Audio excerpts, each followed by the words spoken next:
যতটুকু বরাদ্দ দেওয়া হচ্ছে ততটুকুর মধ্যেই তাদেরকে থাকতে হবে। গতকালকে আমি আসার পর দেখলাম যে এটা একটা অবাস্তব একটা ব্যাপার, যে সম্পূর্ণ জায়গায় একটা মেলা চলছে। কারা মেলা করলো, কারা অনুমতি দিল, সিটি কর্পোরেশন জানে না। এইভাবে তো চলতে পারে না। সেজন্যই পরে তাদেরকে উচ্ছেদ করা হয়েছে। এই জন্য আমি বিশেষ করে আমাদের ধানমন্ডি সোসাইটিকে বলবো যে আপনারা এই ব্যাপারে আপনাদের বিশেষ দায়িত্ব পালন করতে হবে এবং এইখানে এটাকে রক্ষা করার জন্য মাননীয় মন্ত্রীর পক্ষ থেকেও প্রতিনিধি আছে, আপনারা সোসাইটির পক্ষ থেকে প্রতিনিধি আছেন, বিভিন্ন আমাদের সংস্থা থেকে প্রতিনিধি নেওয়া হয়েছে। আমরা বলবো যে আপনারা দয়া করে মাঝে মাঝে বসে এটাকে কিভাবে সুন্দরভাবে পরিচালনা করা যায় সেই ব্যাপারে সিটি কর্পোরেশনকে আপনাদের সহযোগিতা করতে হবে। তা না হলে তো রক্ষা করতে পারবো না। ঈদের দিন আমি আসলাম, আবর্জনা পরিষ্কার করার পরে দেখলাম ওইখানে একটা মহিলা আর সাথে 2-3টা ছেলে গোবর, যার গরুর নাড়ি ভুড়িগুলো ওইখানে পরিষ্কার করতেছে। পাশ দিয়ে আপনাদের ধানমন্ডির লোকজন হেঁটে যাচ্ছে, তো তাদেরকে তো বাধা দিতে হবে। বাধা না দিলে তো সে সচেতন হবে না।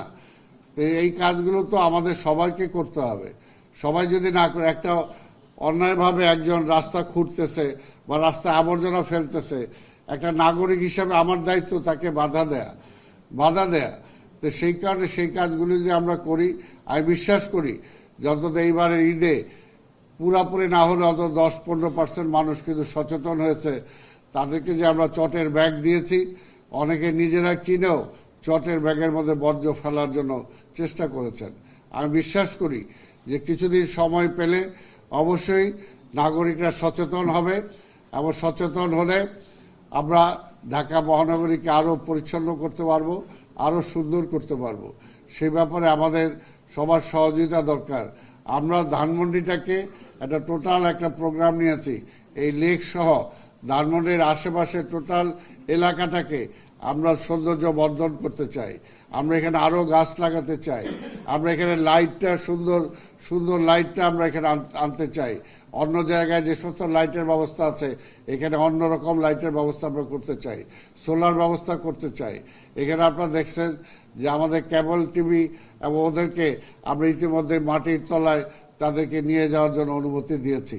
সবকিছুই আমরা, অর্থাৎ টোটাল এটা একটা রেসিডেন্সিয়াল এরিয়া হিসেবে যেভাবে সুন্দর রাখা যায় সেটার জন্য আমরা পরিকল্পনা গ্রহণ করেছি। পাশাপাশি এই জোনে যে অঞ্চলগুলো আছে, আজকে নিউ মার্কেটের মতো একটা মার্কেট আছে, সেখানেও আপনারা যারা আছেন, আপনারা এখানে লোকজন আছেন, সেই নিউ মার্কেটটাও কিভাবে একটা সুন্দর মার্কেট হিসাবে রাখা যায়, আশেপাশে যাতে অন্তত পরিষ্কার পরিচ্ছন্ন রাখা যায় সেটা চেষ্টা করতে হবে। পুরা নিউ মার্কেট এলাকাটাকে তো, ধানমন্ডি এলাকাটাকে, এলিফ্যান্ট রোড এলাকাটাকে তো সম্পূর্ণভাবে হকার দিয়ে ভরে দেওয়া যাবে না। হকারও একটা শৃঙ্খলার মধ্যে রাখতে হবে, যে কোন কোন জায়গাটায় তারা বসবে, কিভাবে বসবে, কতক্ষণ বসবে, সেখানকার পরিষ্কার পরিচ্ছন্নতা কি হবে। যে একদিন হঠাৎ করে রাত্রে আমি এলিফ্যান্ট রোডে আসার পরে সে জায়গায় দেখলাম যে হকাররাও চলে যাওয়ার পর রাস্তাটা তাকানো যায় না, এমনভাবে ময়লা আবর্জনা হয়ে সেখানে ভরে আছে। এটাকে কে ক্লিন করবে? আজকে যারা দোকানদার আছেন, যারা বাড়ির মালিক আছেন, আপনারা তো ট্যাক্স দিচ্ছেন, আপনারা ট্যাক্স দেন, কাজে আপনি যে সুযোগটা পাবেন, একটা হকার তো সেই সুযোগ পেতে পারে না। সে তো কোনো ট্যাক্স দিচ্ছে না, সে তো সিটি কর্পোরেশনের কোনো আওতাধীন কোনো কিছু না। তবে আমরা এখন চেষ্টা করছি হকারগুলোকেও আমরা রেজিস্ট্রেশনের মাধ্যমে নিয়ে আসবো, তাকেও ট্যাক্স দিতে হবে। যেখানে হকাররা বসবে সেই নিয়ম মাফিক তারা বস্তার মধ্যে সেই আবর্জনাগুলো ফেলবে, সিটি কর্পোরেশন সেগুলো নিয়ে যাবে। তাদের জন্য যত্রতত্র তারা টয়লেট করবে সেটাও হবে না। যেখানে পাবলিক টয়লেট আছে সেটার মধ্যে তারা ব্যবহার করবে। যদি কোথাও পাবলিক টয়লেট না থাকে তাহলে মোবাইল টয়লেটের আমরা ব্যবস্থা করব, কিন্তু সেই এলাকাটাকে আবর্জনা যুক্ত করা যাবে না।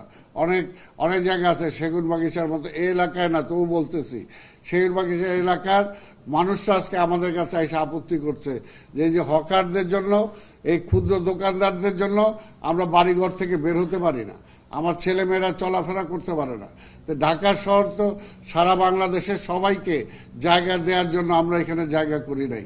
আজকে প্রত্যেকটা বিভাগীয় শহরে তাদেরকে জায়গা দিতে হবে।